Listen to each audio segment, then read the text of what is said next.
explain it all while we're in the waiting room and not tell the audience what's going on, I think. Who needs content?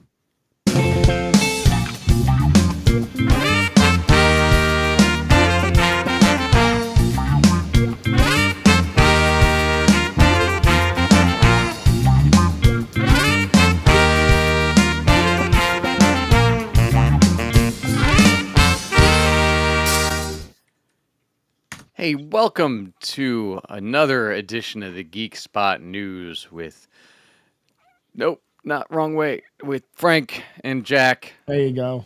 bringing you all the latest from around the Geekscape and seeing what's going on and what's been going on with us. So thanks for joining. A little early on this Monday night, we have both have some things going on where we need to get out in a timely manner this evening. So. But we wanted to make sure we brought you a new episode because it's been a minute. So, Frank, how you been, man? I am exhausted. I am physically exhausted. Last week, I am 53 years young. Last week, I had a hockey game Monday night, Tuesday night, Wednesday night, and then back-to-back games Thursday night. Shorthanded, first game Thursday night at 6:30. We had 6 people on the bench, which meant 1 sub. And then Thursday night at 7:30, we had 2 subs on the bench. Oh, that sounds like a lot of playtime. There's a lot more playtime than I like. The Monday game was Wednesday were wins. That was the semifinals. That put us into the finals for that team, the Beaver Creek team that I'm on. Tuesday was the last regular season game for the over 50, which we tied 8-8, which is rather high for hockey. That sounds not like a hockey score. It does not. So the Thursday night game, the first game, the Monday night game. Wait, I'm so confused. There was a game. Wednesday night was game 1 of the finals for the Beaver Creek team. We won that shorthanded, missing a couple of our best players, shorthanded there. And then we had the game 2 of the finals, which would have given us the championship Friday night. I scored the first 2 goals for our team on beautiful tip-ins in front of the net. But we just ran out of gas and lost 5-3. Couldn't do anything about it. The second game, all of our players were missing. Basically, they were all out, had other commitments, couldn't make a Friday night game, and we lost 5-0. Oh, it was a bad game. It was a really bad game, and my over 50 team, we have the top 2 scorers in the league for the season, and I finished 12th. All right, had a good season. But both of these teams, both the over 50 and the Beaver Creek team, will be taking off for the summer. So Beaver Creek game tonight at 9:15 for the championship. Win or lose, we win it. We lose, we're done. We're taking a break till the fall. Over 50 back tomorrow night. Well, it's 100 degrees, so it makes sense to take a break. Well, we'll be inside with the air conditioning. It doesn't. Well, yeah. Anyway, I'm Matt and Charles. What about you? I guess it's been 2 weeks, right? It has been a couple weeks. I don't even remember what happened last Monday. Did you have concerts and? Something was last Monday. Now I got to look because I don't even remember where I was last Monday. No, was it me that had something or you had something? I don't remember. Game? Somebody had something. I had a game. I know that for sure. Yeah, it's still on my calendar for last Monday, so I'm guessing that you had a game. You did. You had a game at 7:30 last Monday. That's right. I don't use my calendar at work the way I'm supposed to, and I get in trouble. I definitely don't use the one at home. Oh, mine is uber organized. Yeah, I need it. But I have a lot of schedules to keep track of. You do. So since we last met, happy Father's Day to you. We're a little late now. Father's Day back. Anybody listening, same thing. So had. Those gigs, plenty of gigs there. Last Friday, got to do a gig with my oldest son, played in my horn section for my band, so that was super cool. That's cool. Getting to do a gig with him. We were at the Carnival in Warminster that was packed. The weather ended up being gorgeous all night, so that was an absolute blast. Then had another gig Saturday, had a Sunday. Did not have a gig, but went and saw a band at Sweeney's that had some of my kids' teachers in it. So that was cool getting Nice. to go see them. And then we went to the Phillies game to watch them decimate the Mets. Oh, you went to the good Mets game, Yeah, not the Saturday game. Yeah, not yeah, the no, bad Mets game. no. Friday or Sunday were the good ones. Last night was a great game. Right, Um, right. so we had a great time at that. And then tonight, reason for my needing to get out on time. So the Jimmy Awards are tonight, which anybody that doesn't know what the Jimmy Awards are, which is probably everybody listening. I didn't. So the Jimmy Awards are a national competition for high school theater. So Mm. they recognize the top high school theater actors in the country. There's 110. Each area has like a awards ceremony around the country, and they nominate two people to go to the Jimmys. We had two. One of them is a really good friend of my son's. That's Um, awesome. so she's performing tonight, and she's going to in at least 1 to 2 numbers. She's actually one of the top 40 going for an actual Jimmy, which is like the big component to it. There's a guy and a girl that both get it. And they spend 11 days in New York City. Oh, nice. Anywhere from like freshmen in high school to seniors in high school. Spend 10 days in New York City learning a show, learning all these medleys of all of the other shows that the cast were nominated for, as well as doing a big opening number. The ceremony night's hosted by Josh Groban, and it'll be live on YouTube. So Wow. when our show's done, you can go to the Jimmy Awards on YouTube if you're into some really good musical stuff, Oh, that and sounds watch awesome. the top talent in the country debut on Broadway.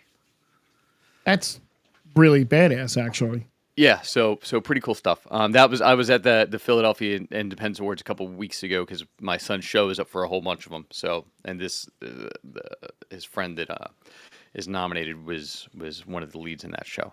Nice. So that's that. Yeah, it's been hectic. And then tomorrow night going to the World Cup. Hopefully there's no flares going off. There was flares yesterday at the link they were setting off. I All sorts saw of that. wildness. I saw that. Yeah, so hopefully they check for flares this time going in, because and have a better security setup than the Phillies or the link has yesterday. I feel like everybody yesterday was just in shock that it was so hot. Yeah. But yeah, so that's been that. Busy as always. Hey Dom, hey T. Yes, I am alive. We didn't do our wrestling podcast last week because we had T had some schoolwork and I had 276 hockey games. What game is tomorrow? If it's the World Cup one you asked about, it's at 9 Okay. at night. Thankfully. Next year's a big year for the city with stuff too. We get the MLB All-Star game next year for the 250th birthday of the country, or That's something like exciting. that. Sure. And we get more soccer stuff is coming, and there's a whole bunch of cool stuff happening. But we're not There here to is. talk about soccer, right? We'll start our soccer I was podcast next year. trying to segue. It didn't work. We all watch some stuff, but before we watch stuff, we make lists. We do. We don't make lists. I find lists. And this was the one that I think I wanted to talk about because there's not as much new stuff, but this list is going to be a good, healthy debate. There's some people in the chat. This is, according to movieweb.com, the best years in movie history ranked. Okay. This is interesting because there's a lot of debate on what year. Now, I don't know if this comes all the way up to 2025 or not because I don't. Okay, yeah, this list was updated August 3rd, 2023. So we're going to miss 2 years. Are we? I Well- don't think anyone would consider either one of those years one of the best in cinema history. So coming in at number 15, the 15th best year in movie history, 1977. 1977 saw Close Encounters of the Third Kind, Eraserhead, Rabid, Suspiria, Kentucky Fried Movie, It's a good one. Saturday Night Fever, Spy Who Loved Me. Pretty solid year, right? Was Star Wars not on the list? It's actually not on this list. And actually, it's at the top. Yes. Okay. Sorry. Star Wars. I was waiting for that. The original I was like, wait a Star minute. Wars, I know there's something pretty substantial to count. So that's and- 15th. and Annie Hall. So it's saying there's 14 years better than that. 14 years better than 1977. Okay. Okay. Charlie Chaplin better be in 6 of them. Well, at number 14, we go all the way back to 1946, the first full year of peace after World War II. Oh, is this Gone with the Wind? Yeah, well, we have, let's see. Let me find it. It's not listed in a normal way here. We had Howard Hawks' The Big Sleep, Frank Capra's It's a Wonderful Life, William Wyler's The Best Years of Our Lives that won the most Academy Awards, 7. John Ford's My Darling Clementine, Alfred Hitchcock's Notorious, Charles Vidor's Gilda with Rita Hayworth, David Lean's Great Expectations. So, okay, not bad. Yeah, sure. I'm just looking the top grossing movie that year. What do you think it was? It's not on your list. It's not on my list of. No. It's I don't know if you can find this movie anymore. Actually, it's The Song of the South. I was just gonna freaking say that because you said I couldn't find it anymore. I think it is on Disney Plus, but it's edited a little bit. Sounds right. At number 13, the year 2001. Okay. We have Harry Potter and the Sorcerer's Stone, Lord of the Rings, The Fellowship of the Ring, released a month apart. You had Mulholland Drive, The Royal Tenenbaums, Spirited Away, Shrek, Monsters, Inc. Yeah, 2001 was a good year. Yatu Mama Tambien and Emily. Yeah. And then we have Moulin Rouge. AI, Zoolander, Ocean's 11, and Donnie Darko. I saw a lot of those movies. Yeah, that was prime. Great. Well, and that's prime TNT TBS fare right there too. Yeah. That is the Saturday afternoon in 2007. Yep. Just binging those back to back to back, except for Mulholland Drive. At number 12, we have 1959. This is the end of classic Hollywood and the start of the French New Wave B movies like Ed Wood's Plan 9 from Outer Space, John Cassavetes' Shadows, Ben-Hur, North by Northwest, Cary Grant and Alfred Hitchcock, Some Like It Hot, Marilyn Monroe, Rio Bravo, Sleeping Beauty, 400 Blows, Hiroshima, Mon Amour, and Pickpocket. It's pretty good. Some pretty iconic ones. I don't know if I put that above the list you just gave me for 2001, No. but it's close. 2001, I vaguely remember that year. I was I'm around. just like that's an impressive year. It was. But number 11, which is also widely this is the one that I actually had pegged as number 1, is all the way down at 11, 1984. 1984 was an absolutely fantastic year. You had Ghostbusters and Beverly Hills Cop, Footloose, Gremlins, Karate Kid, A Nightmare on Elm Street, Terminator, Amadeus, The Killing Fields, A Passage to India, Once Upon a Time in America. Oof, that's a hell of a year. It is. So that I would say that year ranks up above the last few from cultural relevancy, pop culture relevancy.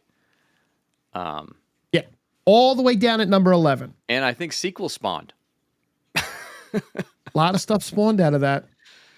Between Ghostbusters and then get an animated series out of there and Beverly 17 Hills sequels Cop. now. And yeah. At number 10, we have 2022. The first most current year on this list. We had Everything Everywhere All at Once. I still have yet to see that. Oh, it's so good. I know. We had Top Gun Maverick, Avatar Way of the Water, Wakanda Forever. Yeah, so far this year is not above any of No. those years we already listed, though. We had The Fablemans, Nope. The Banshee of Inisherin, Pinocchio by Guillermo del Nope. Toro. Oh wait, we already said nope. Yeah, no, there was nothing. This is not. Nope. No, not as good of a year as they're saying it was. No. 2012 at number 9. 2012, we had Argo, Zero Dark 30, Skyfall, Lincoln, which was the Daniel Day-Lewis Oscar jaunt. We lived in a log cabin to get the We movie. had The Dark Knight Rises. We also had The Avengers. Amour, Silver Linings Playbook, Life of Pi, Beasts of Southern Wild, Paul Thomas Anderson's The Master. Okay. These lists keep starting with movies, and I'm like, yeah, that's better. And then you're like, oh, and then these 3 critically acclaimed, and I'm like, damn it. Right. You got to move 1984 the same way. I'm like, yeah, but that's all like pops. Oh, The Killing Fields, and okay, great. Yeah. Got it. Okay. At number 8, we have the year 1982. This was E.T., The Thing, Blade Runner, probably the best Star Trek movie that they ever released, Star Trek II, The Wrath of Khan. Tron came out.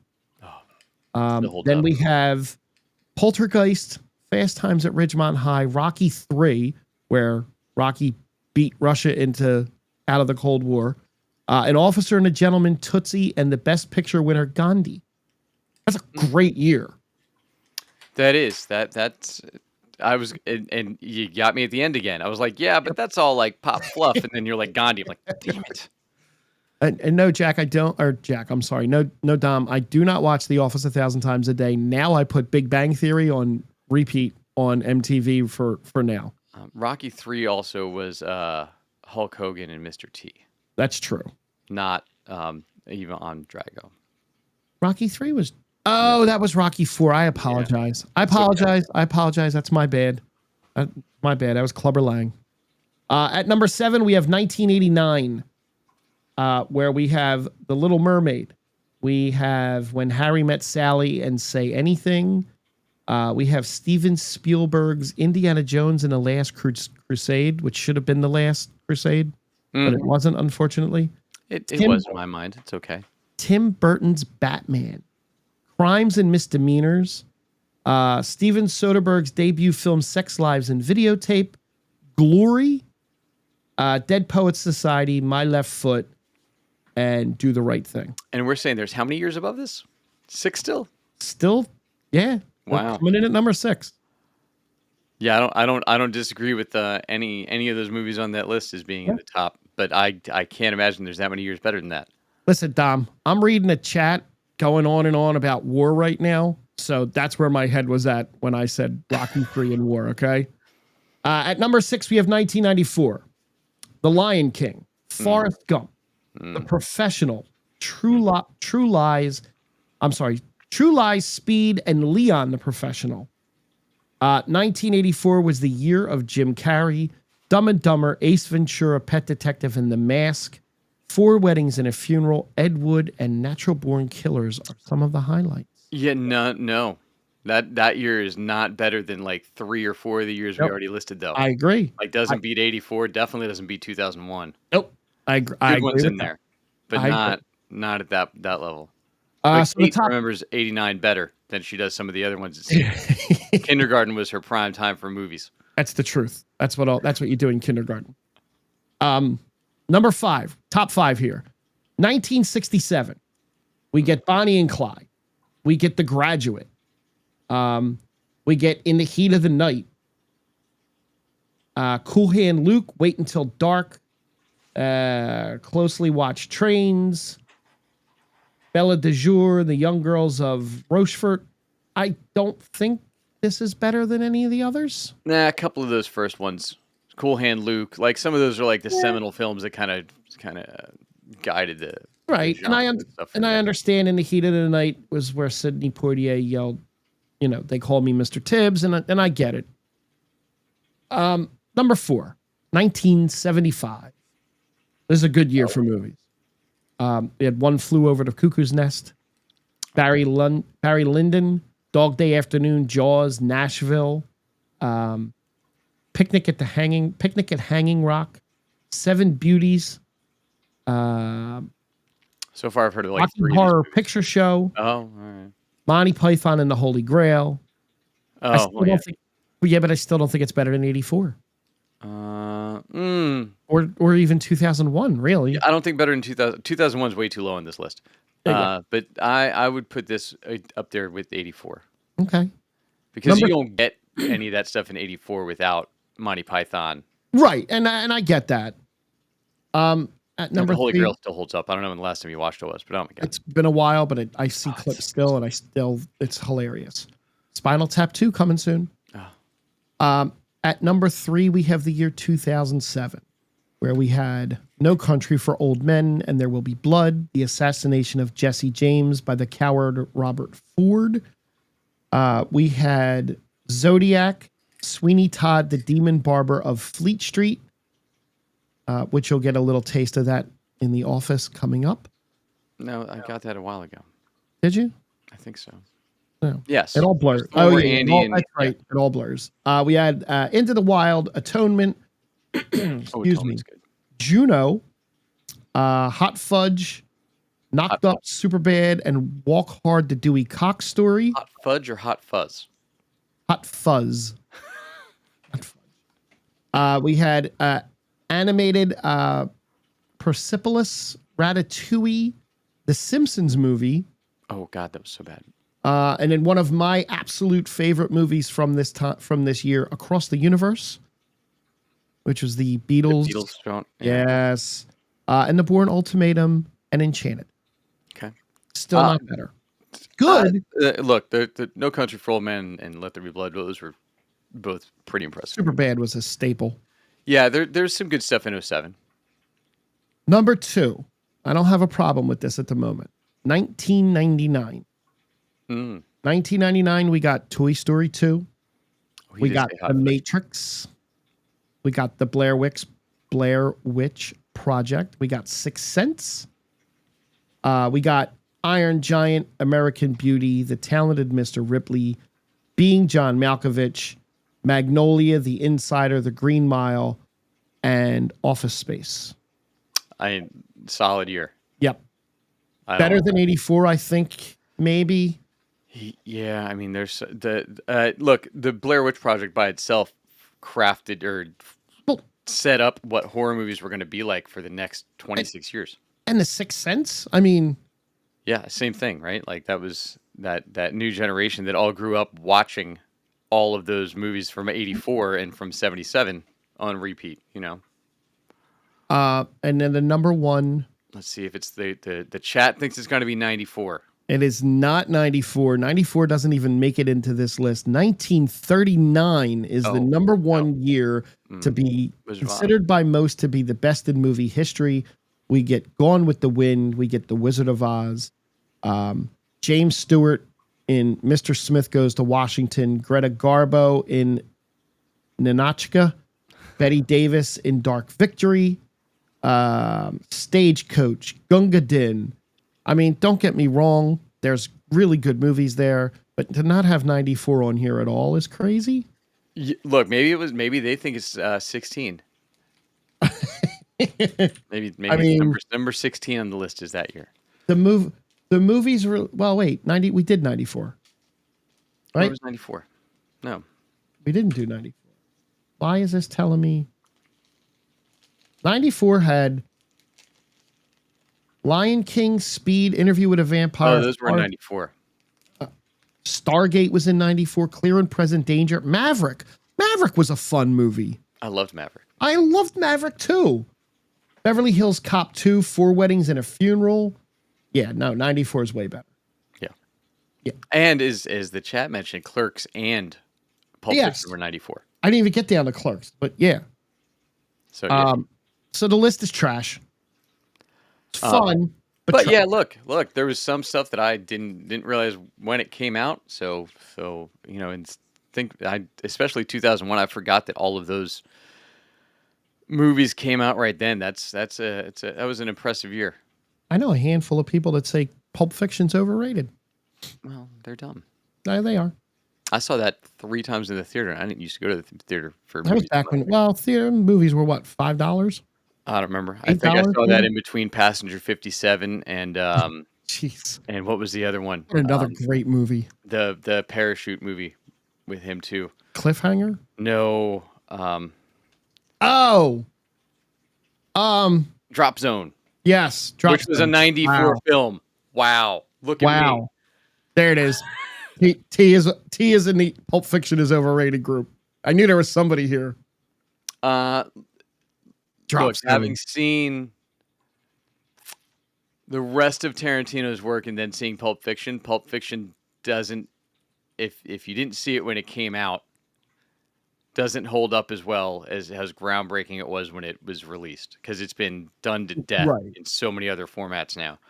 But at the time, there wasn't anything like that or Reservoir Dogs or Clerks. Um, Like there was that stretch where it was like, what is all this? What yeah. what are all these movies that are coming out right now that are actually speaking to this new generation, which just didn't happen before? One of the best movies missed.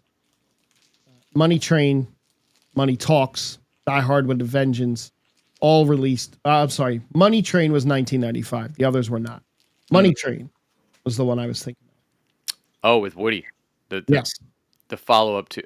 So White Men Can't Yep. Jump. And T says he felt the same way about Memento that he did Pulp Fiction. And that's our list. Yeah, I don't argue with the Memento one as much. It after the first watch, Memento doesn't hold up. Then it's just a really freaking weird movie. But the first time I watched Memento, my mind was blown. But then it's again, that's the same storytelling style that's been done so many times since then. With we're gonna cut here, and then we're gonna do this, and we're gonna. But at the time, it was wild. Yep. Um, And that was it. That's our list. yeah. So And- all right. and- So since I'm not gonna.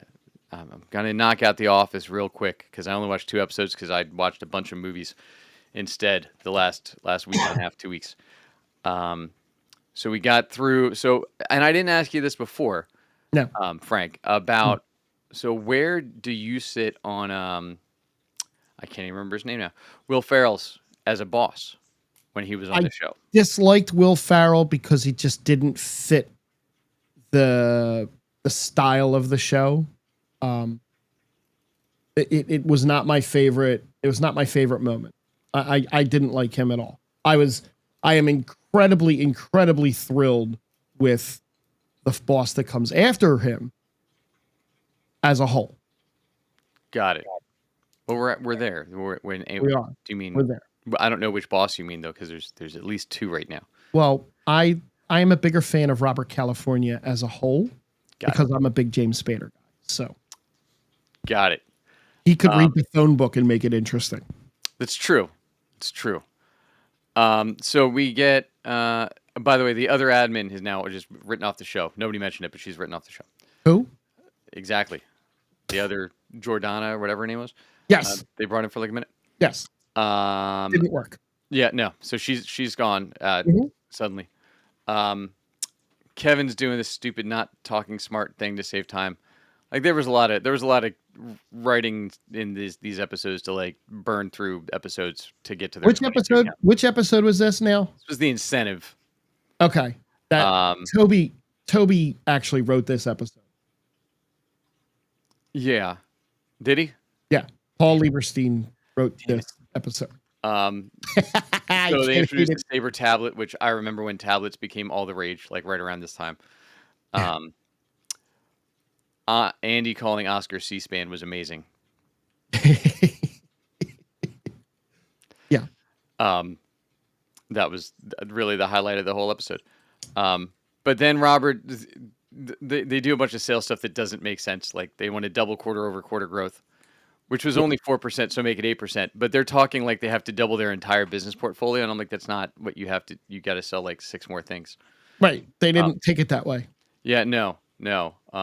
And so now we have Andy trying to sell stuff. Daryl and his ex-wife are fooling around again, but we won't mention that again after this. Pam and Angela are pregnant walking buddies. Like just a lot of whatever this episode.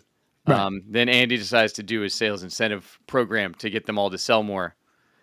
And Jim, being the dick that he is, pushes it all way how to get to the workaround and get them to be able to pull their points to get whatever they want in this, and then talks Andy into doing wild things as we go up, including 5,000 points if they get that, and they offer. He says he'll get a tattoo that the office wants. So they get it all in one day because it's the first time the office has actually worked in 8 years. That anybody in there's actually done their job. So nice to see they can do it when they want. You'd love that. But you also don't beat a whole quarter in a single day, so that's fun. And then they do the whole tattoo thing. Andy comes through on it. They make him a Nard Dog tattoo. Oh, so cute, right? And yeah, not a great episode all in, but it was fine. And then the next one, we don't get Robert California, which is annoying. Yeah. You know who directed this episode? Who? John Krasinski. That's why I don't like it. So there's a dog left in the car for the cold open. Oscar shatters the window, but nobody wants to actually take care of the dog, so then they have to board the dog back into the car. Mm-hmm. And then Kevin passed out in his car because he was going to go see how long it takes him to pass out and honk the horn. Another not great cold. I feel like these were all the reject cold open options that they got so far this season, that they were like, let's just go find these. Yeah. So another not great one. So the warehouse won the lottery in this one. It's the lotto episode. Which, so 950K before taxes, 6 of them won. It's a lot of money. It's not enough money to quit your job. They all retired. Yeah, not enough money to quit your they ended with like maybe 60 grand each out of that. Once all said and done. Maybe a little bit more. Maybe closer to like 70. But not enough to quit your job. Yeah. And they were playing Daryl's birthday. And Daryl didn't play. Right. And Daryl also seems to not actually work anymore. Like, he seemed like he used to work a lot, and now he literally does nothing. And then he doesn't want to find a staff. And for some reason, Aaron, Jim, Dwight, and Kevin are the ones that end up going to work in the warehouse. Which I get Jim and Dwight. But whatever. And then Dwight instantly breaks the forklift because why not? We get the interview process that Andy's now doing because Andy knows nothing about working in the warehouse. And Daryl doesn't want to help because he just wants to get fired because he thinks being fired will make him cool again. I don't really understand his logic to wanting to get fired. But they hire 3 new office people, including Nate, who I'm excited is back. But they like act like he wasn't there before, which is weird. Yeah. And isn't related to Dwight or hired by. That's the guy that he's Dwight not picked related, up off the thing. He's That's not related to I wanted Dwight. to be No. related to Dwight. He's not related to Dwight. And then all of a sudden, Andy becomes a good boss again. I did appreciate Senor Lodenstein that they invented at the end. Just going to ask you if you liked Senior Lodenstein. I did, and then the episode's over. And again, no Spader, which was upsetting. Now there's a couple episodes in this one that are okay. Well, we'll get there when we get there. Yeah, I was hoping this season would be grab me more now that we got rid of Michael. We'll see what happens. But so far, no. So we'll see. Look at that, Dom. In and out in 3 minutes. Yeah, I'll get through a couple more soon. I'm working on it, but we'll get. Like I said, I watched a boatload of movies, so let's hit some news and then we'll. One new thing. What did you watch? We'll get to that in a second. Yeah, let's hit some news and then we'll go through what we watched, since there's no big things that we managed to go see this week outside of some of these streaming releases. So we have news on Highlander, the Henry Cavill movie. They have cast Ramirez. I think they're getting a little bit closer to actually making Ramirez a Ramirez. Russell Crowe will play Ramirez. You think an Australian is closer to Ramirez than a Scotsman? It's a total joke. He is no more Ramirez than I am. But Russell Crowe is set to star as Ramirez, the mentor to Connor McLeod. Great. So yay, we have that. I wonder if he does a Spanish accent, much like his Greek accent. Oh, I can't wait to see what this is. I can't wait to see how they botch that. Dolph Lundgren has teased participation in the He-Man movie, but will not say anything. But he's teasing it. Look, so far this He-Man movie looks like another oh, we're in downtown LA filming a movie out on the Right. streets of LA that's called He-Man again. Like, yeah, I'm already disinterested in that movie because like I want I, Eternia. yeah. Like I want that side of the He-Man stuff, and like even the last one didn't the the one that I didn't hate with Gwildor back in the day didn't have much Eternia in it, No. and I feel like this one's gonna have even less from what I've seen Yes. so far That's what I think too. because it's He-Man in like a sweatshirt and leggings. We're getting a sequel to a movie. We're getting a fourth what's the word I'm looking for? Reboot. No, not a reboot, but this is the fourth movie piggybacking off of a 2004 movie that spawned two sequels. This will now be the third sequel.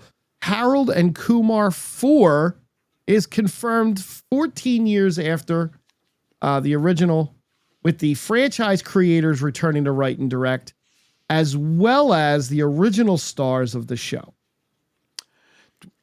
Were they not? I don't think they were in the third one, right?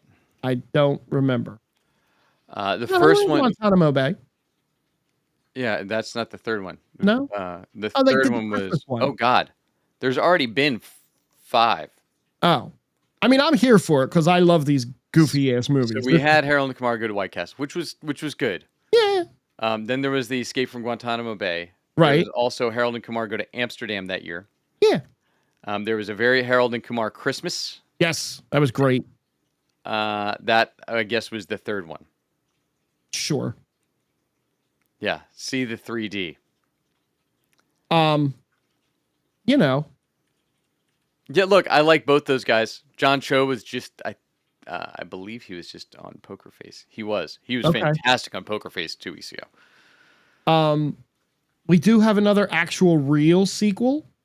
Real sequel. We have Spaceballs 2 with the 98-year-old Mel Brooks.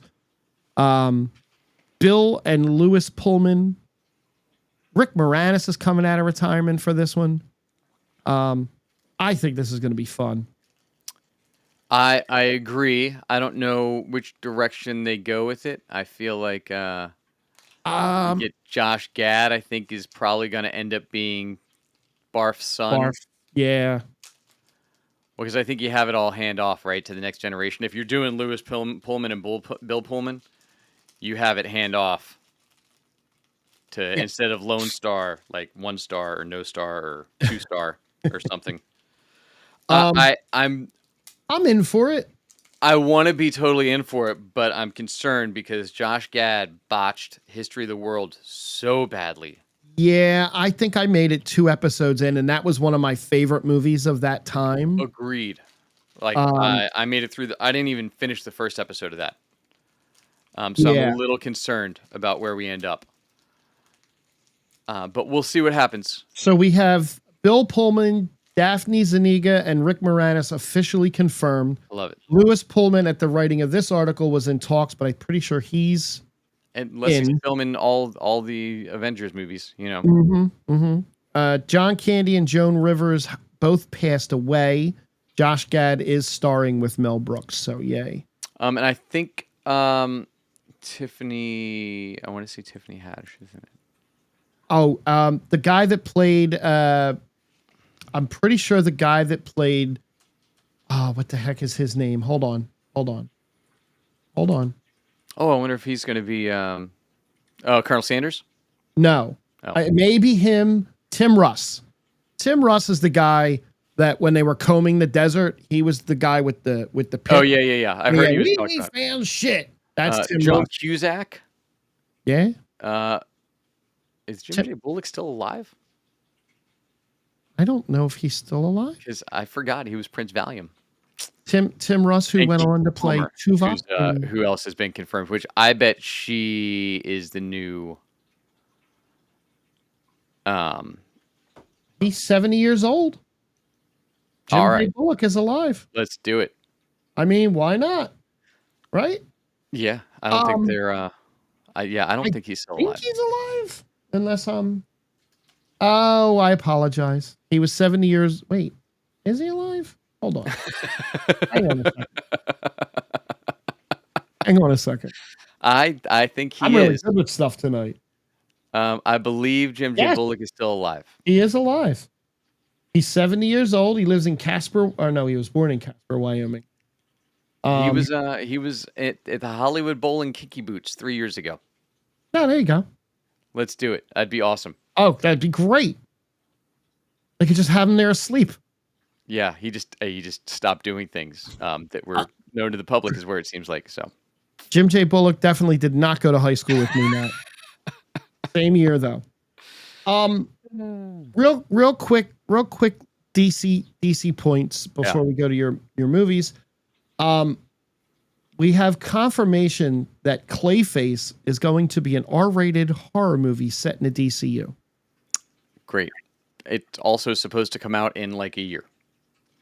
Well, you know, They like it. They're fast tracking it. But how do you feel about the fact that we are probably going to have a DC villain or a Batman villain movie before we have a Batman? so this is what he said about Batman. I was actually just getting to that. That's a great segue. That's what I'm here for. James Gunn said, and this was during, he's doing the interview tour and all that shit for Superman that's coming out, which Jack and I are going to an early preview to see Superman on July 8th at the AMC Cherry Hill, where we'll see Superman.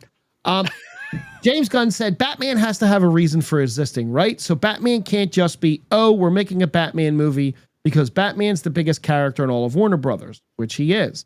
But because there's a need for him in the DCU and a need that he's not exactly the same as Matt Reeves' Batman, but yet he's not a campy Batman. James said, I'm not interested in that. I'm not interested in a funny, campy Batman, really. So we're dealing with that. I think I have a way in. By the way, I think I really know what it's about. I'm just dealing with the writer to make sure that we can make it a reality.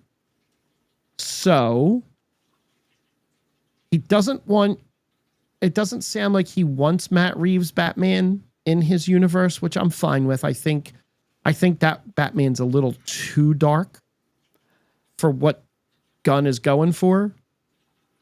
The Matt Reeves version, but you could make it work. Well, my thoughts on it, right? Like, that's fine. Let him go be that Batman in his own movies, and then lighten him up for the ones in the James Gunn verse. You could like, do it's that. fine, right?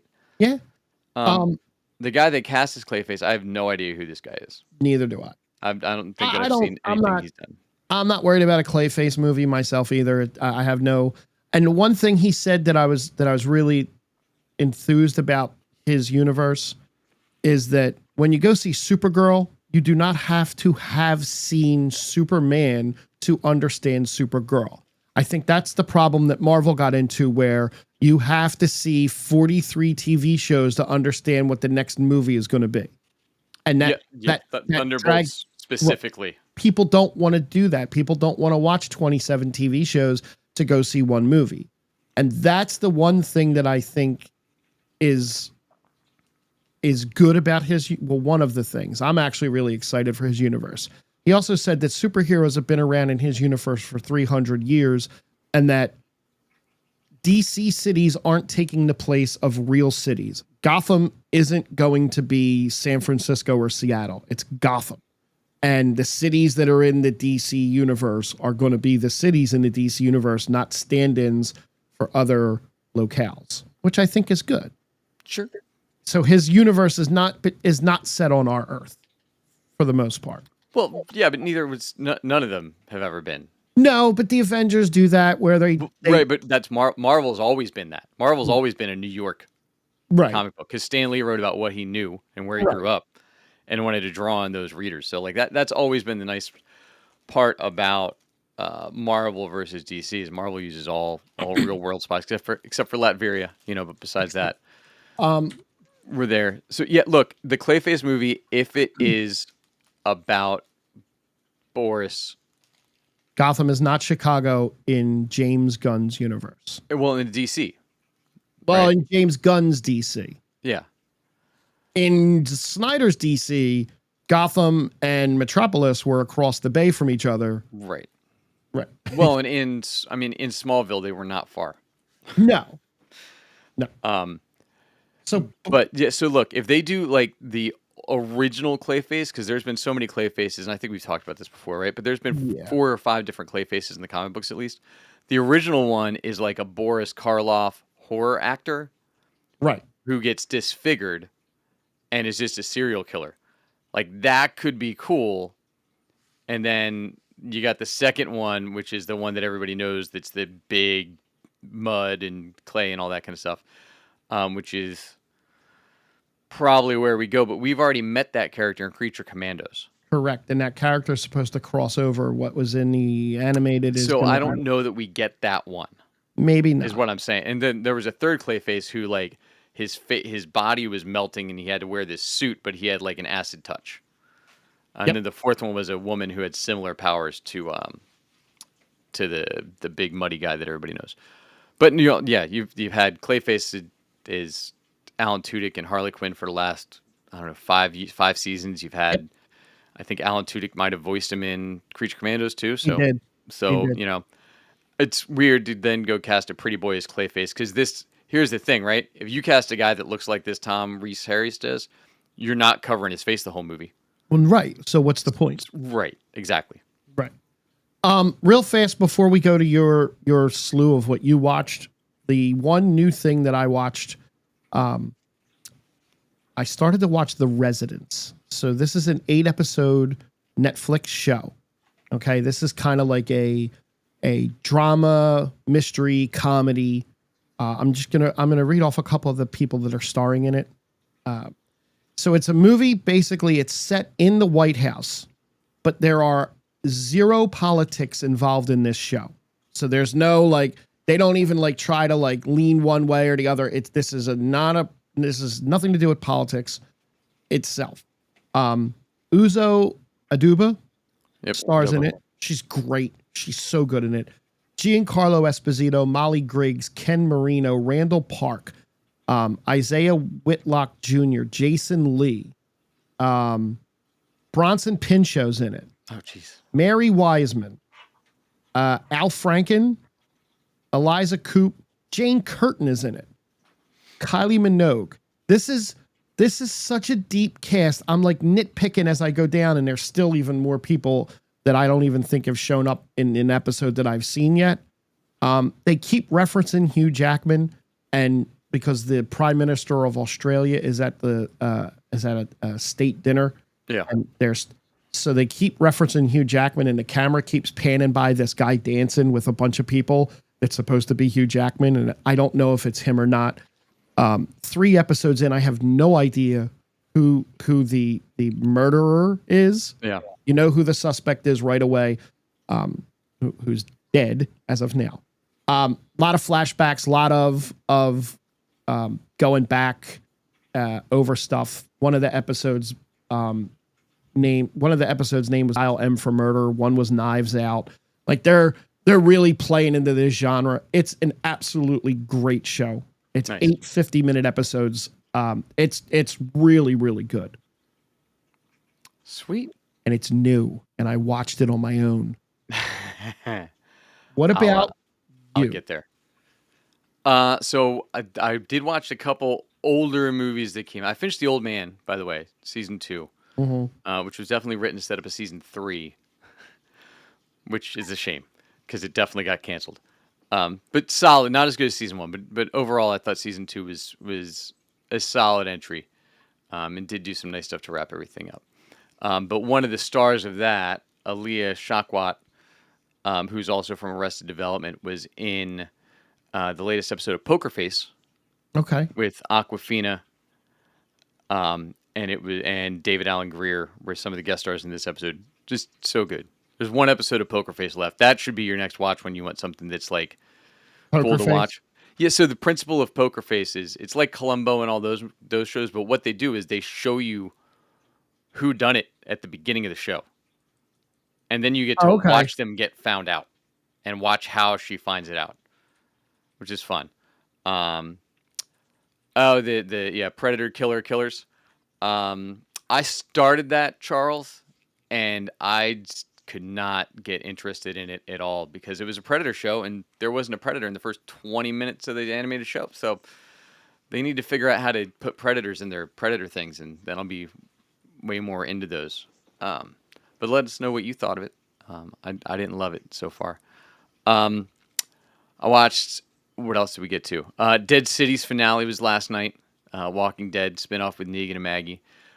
It's another one, like, they didn't finish anything. It's still just setting up the next season and to continue the story. So it's like, oh my God. So it's typical what they were doing with The Walking Dead before, where it reads like a comic because it never resolves everything and it's just going on to the next spot. Right. And so it was a great episode though, of Dead City, where they did resolve some pieces as we go, but it was again just not fully resolving all the storylines that we've been doing so far. So like it's not an end. I hope it got picked up for a third season. Kim Coates was continued to be great in that. I would still recommend Dead City season 2. I watched an old movie. I watched Twisters. Not old, but like a year old. It was fun. It should have made more money at the box office. Huh? The new one. The new one. Yeah. Not Okay. related to the old one, and not even a single thing. Nothing. Which surprised me. But Okay. yeah, it was fun.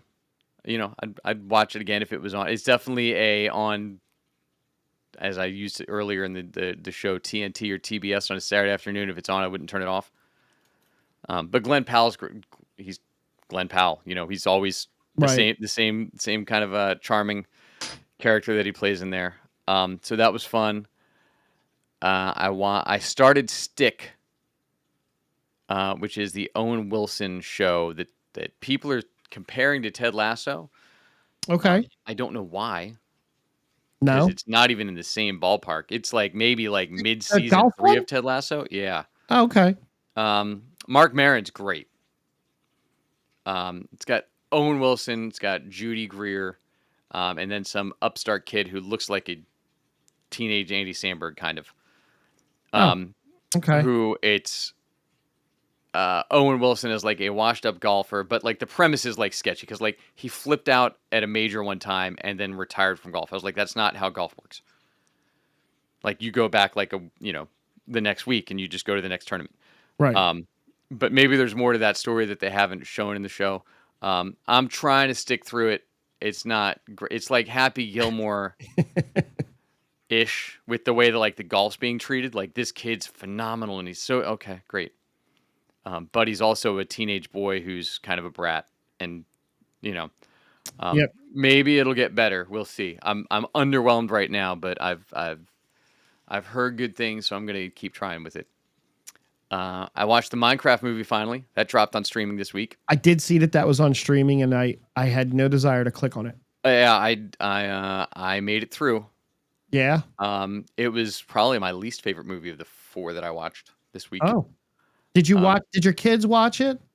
Yeah, my one saw it in the theater. He loves it. He saw it in the theater. This was the second time watching it. My 5-year-old was forced to watch it. I've been trying to get her to go see it in the theater and everything. But I think the biggest thing for me was it was Jack Black just being Jack Black. Right. Which I don't care about him. It's like it's fine, but I'm not blown away by his shtick that he does anymore. But like Jason Momoa is good, but he's just Jason Momoa. So it was basically just watching Jason Momoa and Jack Black hang out for 2 hours. But it did some cool Minecraft stuff, and like if you know the game at all, like it hit the right points for that and everything. Yeah, I don't. But not great. I tried the game. I just couldn't. I couldn't get into it. I watched The Cleaner. Yes, This is on my list to watch. This weekend with Daisy Ridley. You said this is in I think the description for it, like an ex-Marine was she that is now a window cleaner, and it's basically Under Siege. Was she all the Marines or was she all the cleaners? I am all the window cleaners. Yeah. You didn't have anything bad to say about it when you told me. No, I enjoyed it. I don't have anything bad to say about it. It's It great. was like I said, it was Under Siege meets Die Hard, 100%. I Daisy Ridley, way more fun to watch actually than Steven Seagal. Um, well, depending on how you're watching. yeah. And they did some good stuff where they touched on some other topics that they don't get to all that often, or that you don't see touched, where it opens up like she has a brother that plays into it too. Hmm. That's her guy on the keyboards or whatever, guy in the chair, kind of. But I thought the movie was well done. I don't know why it just dropped straight to streaming. It seems like so much stuff is doing that now. But I enjoyed it quite a bit. Yeah. I thought it was super fun. But the best movie that I watched all week out of all those movies was K-pop Demon Hunters. You're not the first person to have mentioned that to me, and I don't. Dude, so good. So currently it has a 96 critic rating on Rotten Tomatoes and a 94 audience rating and a 9.6 on IMDb. That's insane. It is ridiculously good. So it's an anime, but it's all K-pop music. It's about there's demons in the world, and there's these 3 girls that are demon hunters, and it's throughout history there have been these chosen ones to go and fight demons. It's these girls now, and they're doing it to win hearts and minds of people with K-pop is their way that they're doing it through song now. And then you get a demon boy band that gets brought up, that they have that clash through the whole thing. But the music's great. The action's super good. The storyline's actually interesting and well done. But it's fantastic. I highly recommend it. Even my wife, who doesn't like animation that much and definitely isn't a K-pop fan, Yeah, I'm not a K-pop fan. like that movie more than anything else that we've watched in the last Okay. yeah. Maybe. I'll put But it my in daughter watched actual maybe. the trailer on repeat for the last week and a half. She was like, "This movie's coming out." And we're like, "Hey, the movie came out. Do you want to see it?" No. No. Well, shit. Okay. What do we do? So we made her watch it, and then she wanted to turn off. We're like, "No, we want to see the rest of this damn movie." But it was fantastic. Was it Gem 2025? Yeah, no. Danny, it's a great picture. I forwarded it to Jack. It's absolutely phenomenal. So that was all the stuff that I watched. But yeah, out of those 4, I would go watch The Cleaner, and I would go watch K-pop Demon Hunters. The Cleaner, definitely. The Residence, I can't speak to that one enough. The Residence is fun. I have stopped watching The Office on repeat. I now watch The Big Bang Theory on repeat. Whenever I'm sitting down playing a video game, I have that playing as opposed to. It's good. You got to be close to the end. Of You already what? finished it. Are you just rewatching? Oh it yeah, again? I finished it. I just drop in wherever it is and let it run while I'm playing video games. So I'm really, it's like background noise. Yeah. The Office was background noise, but it, you know, But it's not good. So why would you want that as your background? it's all right. But The Big Bang Theory is, I seem to keep dropping in the same freaking season though. Oh yeah, that's rough. I hate when that happens. It's fun.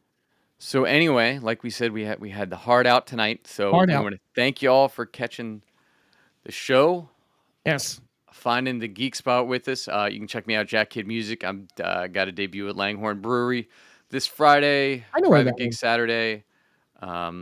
World Cup this week. We should be back next week. We'll find some time to watch some stuff. Frank, you can find at Gimzack, and also on. Do we have an Island of Relevancy coming this week? The Island of Relevancy should be back this week. We just have to work out when. Sweet. So keep your eye on that. Go give them a like and subscribe on YouTube, and give us the same, and tell a friend, and we will see you all next time. Bye.